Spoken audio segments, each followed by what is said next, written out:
नमस्कार दोस्तों, मैं पंकज सिंह आप सभी के समक्ष एक बार पुनः अपने YouTube channel PR Pankaj Singh पे एक बार आप सभी का स्वागत करता हूँ।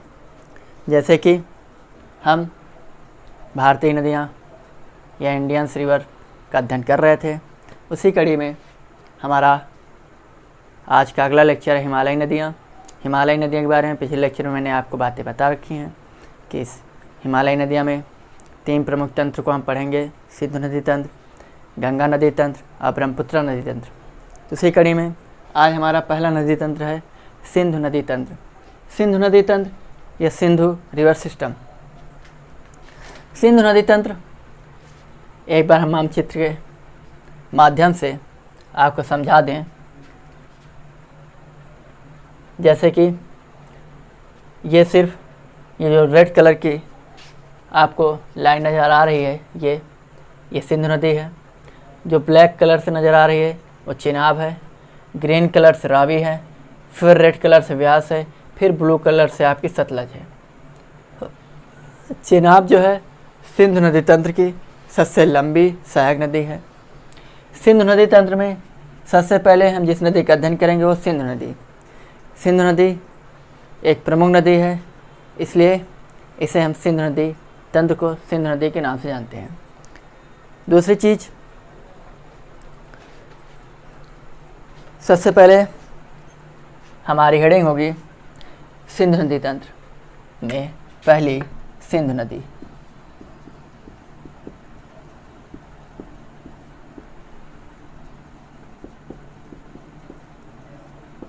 सिंधु नदी।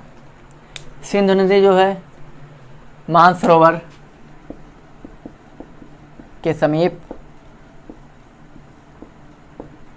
के कैलाश पर्वत, मानसरोवर के कैलाश पर्वत के समीप चेमायुंगडुंग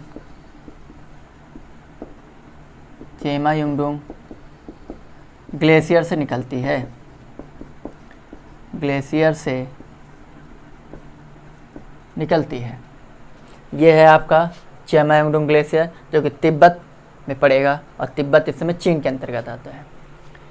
चेमायुंगडुंग ग्लेशियर से निकलने के बाद ये उत्तर पूर्व के प्रवाहित होते हुए भारत में लद्दाख और जास्कर पर्वत श्रेणियों के मध्य से होते हुए जम्मू कश्मीर में गिलगित के समीप एक ज़बरदस्त गार्ज का निर्माण करते, जिसे सिंधु गार्ज के नाम से जानते हैं। उसके बाद भारत से पाकिस्तान में प्रवेश करने के बाद कराची के निकट ये अपना जल अरब सागर में छोड़ देती है। तो ये भारत में उत्तर पूर्व की ओर प्रवाहित होते हुए लद्दाख और जास्कर पर्वत श्रेणियों के मध्य से होते हुए उत्तर के मध्य से होते हुए प्रवाहित होती है। और इसमें उत्तर से आने वाली एक प्रमुख नदी आकर इसमें मिलती है, जिसे श्योक बोलते हैं। श्योक इसकी एक प्रमुख सहायक नदी है। श्योक को मध्य एशिया में यरकंडी के नाम से जानते हैं। यरकंडी मध्य एशिया में यरकंडी के नाम से, तथा इसे काराकोरम क्षेत्र में मृत्यु की नदी के नाम से भी जानते हैं। काराकोरम के क्षेत्र में मृत्यु की नदी के नाम से भी जानते हैं श्योक को। और श्योक जो है सिंधु की सहायक नदी है। उसके बाद श्योक यहाँ पर आके इसमें मिलती है। ये ऐसे आते हैं।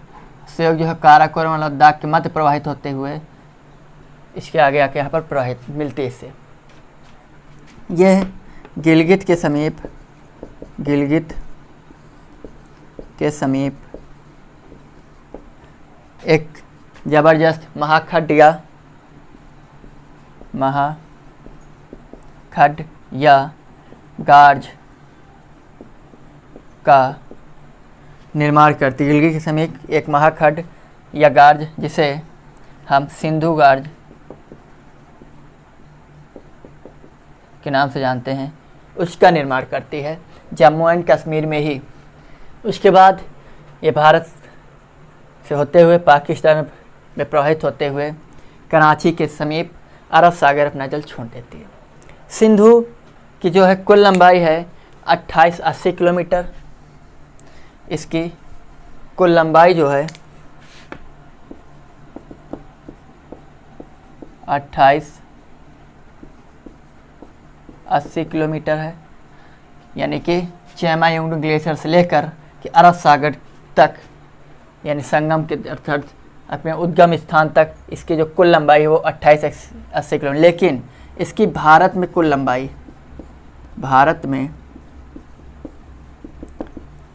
कुल लंबाई इसकी है 1114 किलोमीटर। अर्थात ये भारत में सिर्फ 1114 किलोमीटर की दूरी तय करती है। इतनी ही लंबाई इसकी भारत में पड़ती है, अर्थात यहाँ से लेकर यहाँ तक। दूसरी चीज़, सिंधु नदी की एक प्रमुख सहायक नदी थी।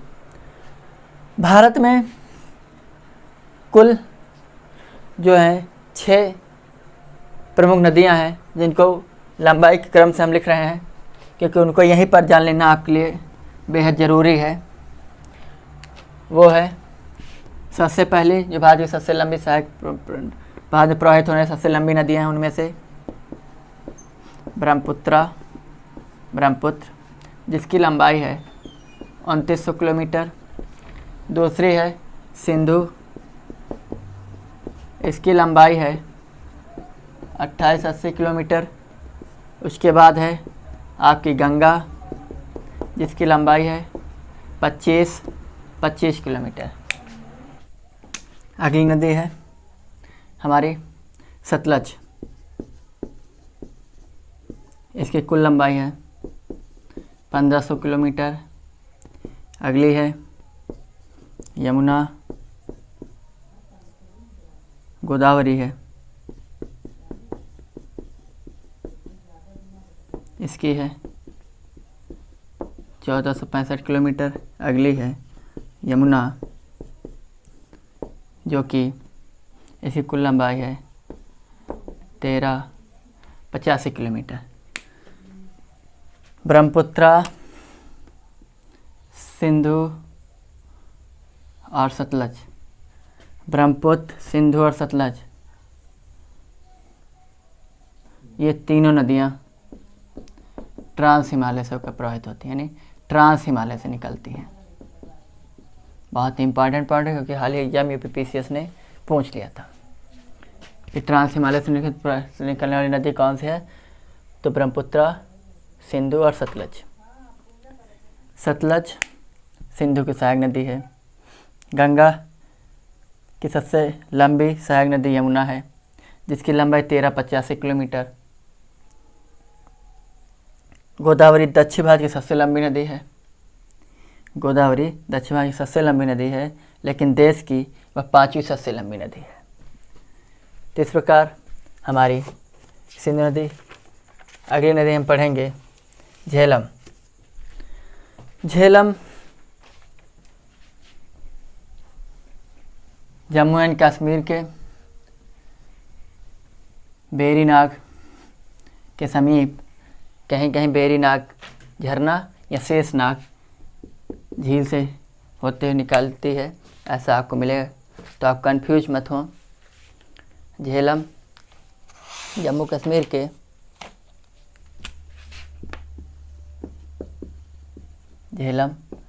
झेलम को वितस्ता भी कहते हैं, वितस्ता नदी। ये इसका पहला पॉइंट, ये जम्मू एंड कश्मीर के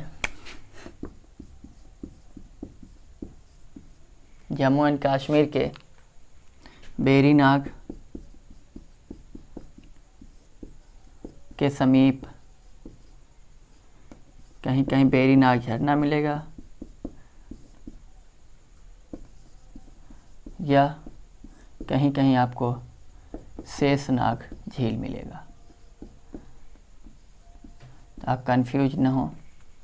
से निकलती है ये, उसके बाद वुलर झील में जाकर समाहित हो जाती है। वुलर झील से पुनः फिर आगे बढ़ती है होते हुए, वुलर झील से होते हुए यह भारत और पाकिस्तान की सीमा के बीचों बीच से प्रवाहित होती है। अर्थात सिंधु नदी तंत्र की झेलम एकमात्र ऐसी नदी है जो कि भारत और पाकिस्तान में प्राकृतिक रूप से सीमा का विभाजन करती है। झेलम फिर भारत और पाकिस्तान की सीमा के बारस होते हुए पाकिस्तान में प्रवेश कर जाती है और फिर यह अपना जल चेनाब में छोड़ देती है। यह है झेलम। झेलम जो है ये हिमालय की एकमात्र नदी है जिसमें नौकागमन किया जा सकता है, यानी नावें चलाई जा सकती हैं, क्योंकि बाकी जो भी नदियाँ में जिनमें इनकी बहुत तीव्र गति होती है, तीव्र गति होने के चलते आप इनमें नौकागमन नहीं कर सकते हैं, नौकाएं नहीं चला सकते हैं। इसलिए झेलम एकमात्र ऐसी नदी है जिसमें आप नौकागमन करना सुलभ है। देखिए झेलम नदी अनंतनाग से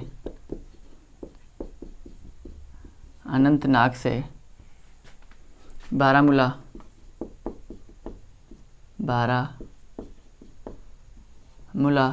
तक नौकागम्य है, यानी अनंतनाग से बारामूला के बीच में लोग वहाँ पर नौकाएं चलाते हैं। बाकी किसी नदी में आप नहीं चला सकते क्योंकि यहाँ पर इनका वेग बहुत ज़्यादा है, बहुत तीव्र गति से प्रवाहित होती हैं।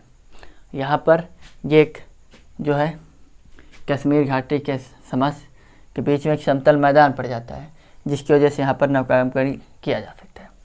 अगली नदी पढ़ेंगे चिनाब। चिनाब जो है ये आपके हिमाचल प्रदेश से निकलती है, बारालाचला दर्रे के समीप से। चिनाब को अश्किनी के नाम से भी जानते हैं। चिनाब या कहीं कहीं चिनाब मिलेगा, चिनाब या इसी को अश्किनी के नाम से भी जानते हैं। चिनाब नदी या अश्किनी नदी, यह हिमाचल प्रदेश के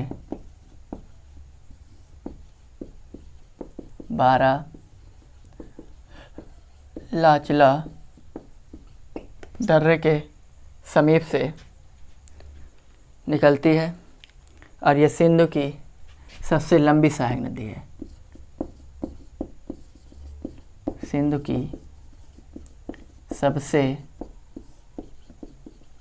लंबी सहायक नदी है, सबसे लंबी सहायक नदी है।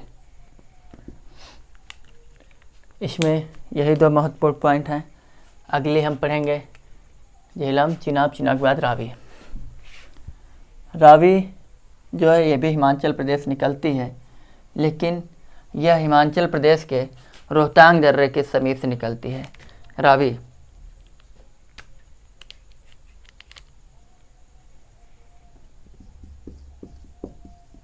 रावी या इसी को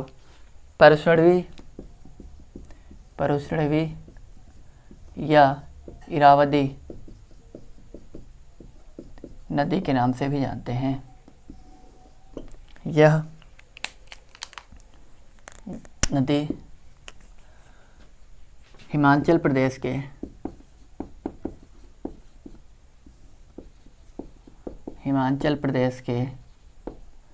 रोहतांग दर्रे के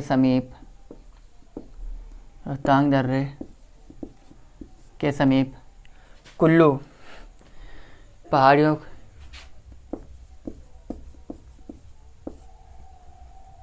हिमाचल प्रदेश के रोहतांग दर्रे से निकलती, जो कि रोहतांग दर्रे से निकलती है, जो कि कुल्लू के समीप स्थित है। कुल्लू पहाड़ी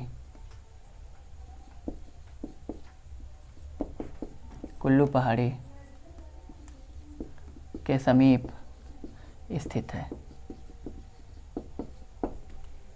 कुल्लू पहाड़ी के यह काफ़ी समीप स्थित है। साथ ही यह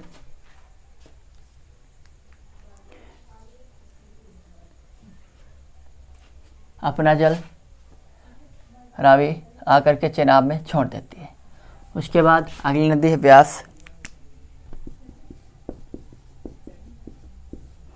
व्यास को हम विपाशा नदी के नाम से भी जानते हैं।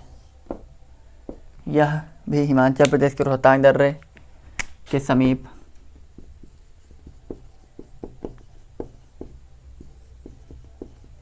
हिमाचल प्रदेश के रोहतांग दर्रे समीप व्यास कुंड से निकलती है। व्यास कुंड से निकलती है और जाकर के कपूरथला के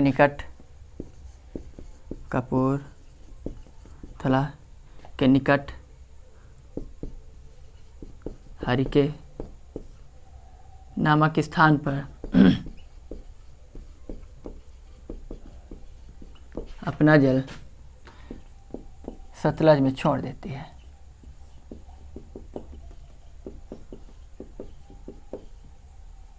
सतलज में छोड़ देती है। अगली नदी हमारी है सतलज।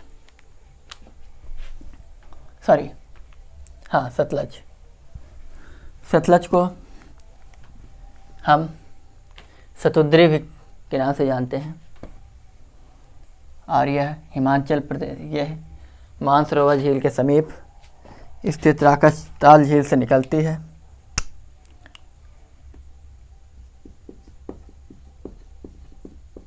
सतलज या शतुद्री नदी। चलिए देखते हैं इसके बारे में। सतलज जिसकी कुल लंबाई 1465 किलोमीटर। दूसरी यह पूर्ववर्ती नदी है। पूर्ववर्ती या पूर्वानुवर्ती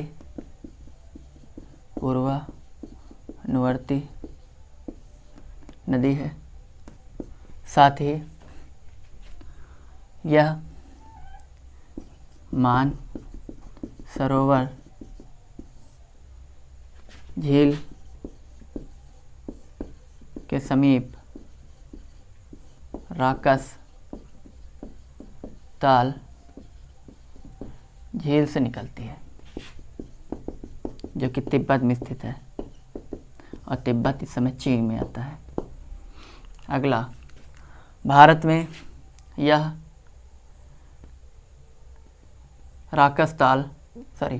भारत में यह सिपकिला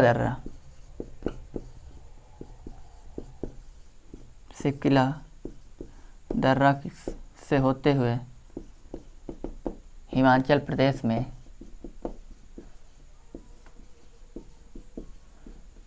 प्रवेश करती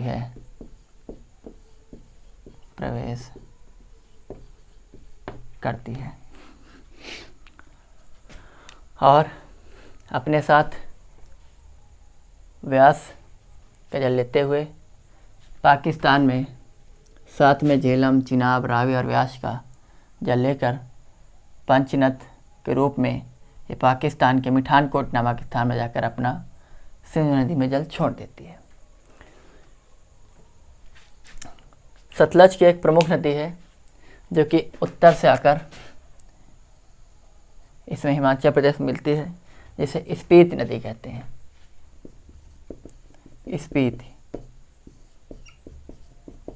स्पीति नदी जो कि 16,000 ऊंचाई पर 16,000 फीट ऊंचाई पर स्थित है और ये कुंजुम दर्रे से निकलती है। कुंजुम दर्रे से निकलती है जो कि जम्मू कश्मीर के हिमाचल प्रदेश के किन्नौर ज़िले में पड़ता है। और यह नामगिया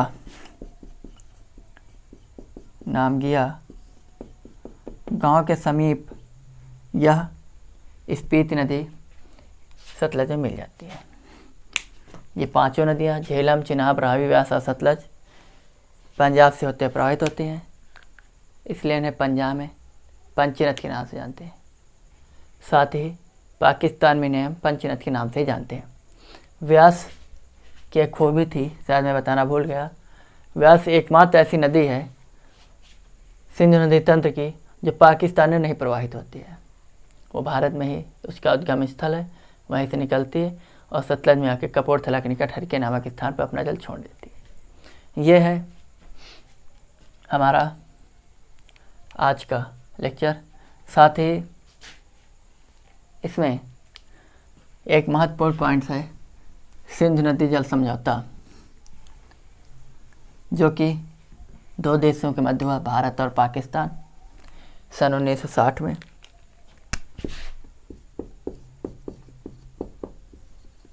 सिंधु नदी जल समझौता